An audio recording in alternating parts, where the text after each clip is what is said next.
You know, most of us have multiple notebooks and notes and books and things like that in front of us. Can you hold up what you've been referring to in answering our questions? Is there anything on it? That letterhead that says United States Senate. That's impressive.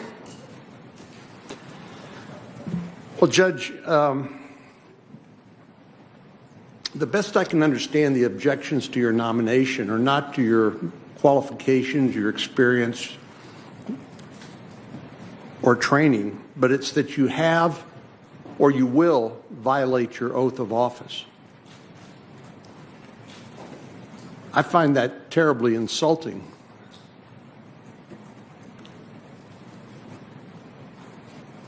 They suggest that you can't be unbiased in deciding a case you haven't even participated in yet. I find that insulting as well.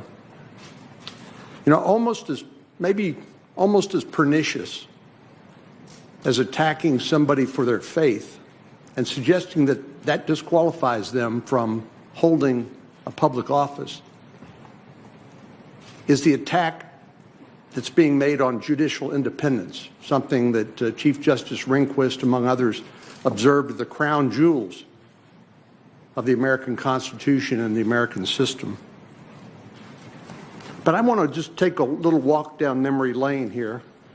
You know, there are a lot of people who guessed how judges would actually rule on cases, and almost always they've been spectacularly wrong.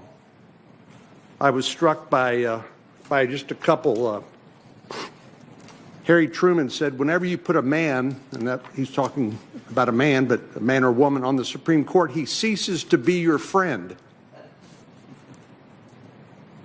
He said some more colorful things, too.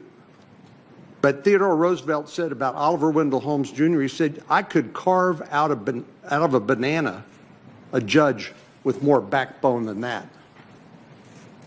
And as I think about people like Harry Blackmun, nominated by Richard Nixon, who wrote Roe versus Wade.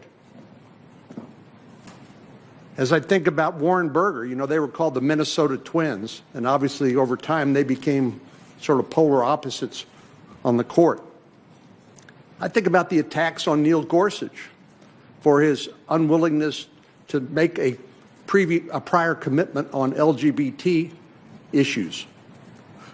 He wrote the Bostock case extending Title VII of the Civil Rights Act to gay or transgender individuals. Obviously, those predictions were wrong. And then, since we're talking about the ACA, it's the ACA versus ACB, I guess.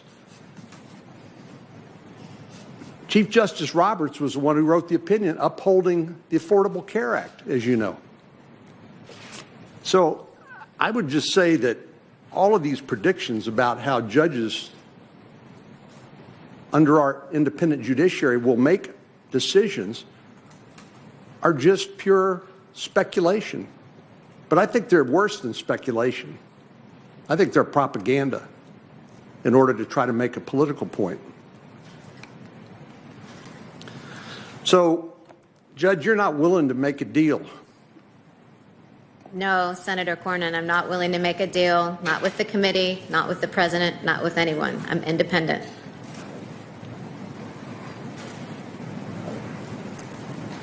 I just would like to hear maybe some of your thoughts on, in the Obergefell case, which established, as you said, a constitutional right to same-sex marriage, part of that decision struck down the Defense of Marriage Act, correct?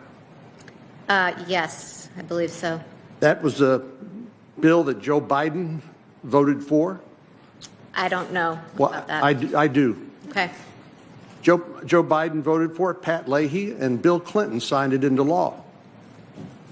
Can you just, I'm not asking you to get into the details, but just sort of differentiate for everybody listening what the approach of a legislator is in voting for a piece of legislation as opposed to the role of a judge in interpreting the constitutionality of a piece of legislation? Are they the same or are they different? They're quite different. a judge isn't expressing a policy view.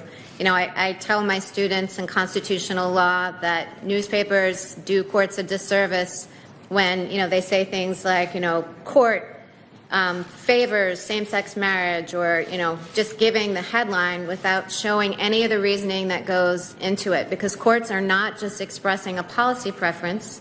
They're digging in, they're looking at the precedent, they're looking at the Constitution, and even when the result cuts against policy preferences, judges are obliged to follow them. I suspect that this body doesn't cast votes that conflict with their policy preferences.